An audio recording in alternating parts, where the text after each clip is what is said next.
The head of the Crimea's Tatar National Assembly was banned this week from entering Crimea for 5 years.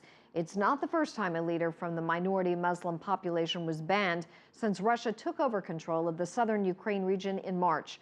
But now some Tatars feel being targeted in the future. CCTV's Stephanie Freid, is in Kiev with this report. Our son Zhamadilov gazes out over Kiev's main square, but his thoughts are 800 kilometers away, in Crimea, with his community, the minority Muslim Tatars. He left Crimea when Russia took control of the peninsula in March, but only in body. In spirit and action, he is advocating on behalf of the estimated 250,000 Tatars, ensuring they are not victimized. The trend that now Russia follows in Crimea is exactly the one that we would not like to see, is that they do not hear us, they think that they can push us by force, and we react to it very actively. We cannot just sit and believe that it's fine, it's not a major thing. The reason for the reaction? 70 years ago, under Russian rule, Tatars were forcefully exiled from Crimea.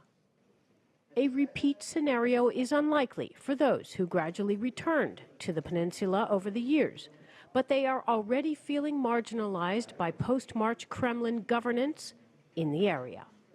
At this May gathering of Tatars commemorating 70 years since their exile at the hands of Russia, low-flying Russian helicopters menaced the crowd, sending a direct message of who is boss.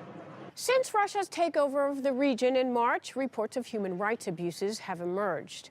At least one activist was beaten up, and community leaders, including the head of the Tatars, have been barred from re-entering the peninsula after traveling away on business.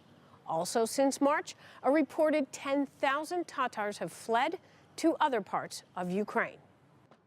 Zhumadilov's lobbying group aims to safeguard the Muslim minority population's right to free speech and religious integrity, but fulfilling that task will most likely come from outside Kiev. Probably not much here can be done, but it can be done in Brussels, it can be done in Strasbourg, and on the international platforms that actually deal with the human rights where Russia is a member state.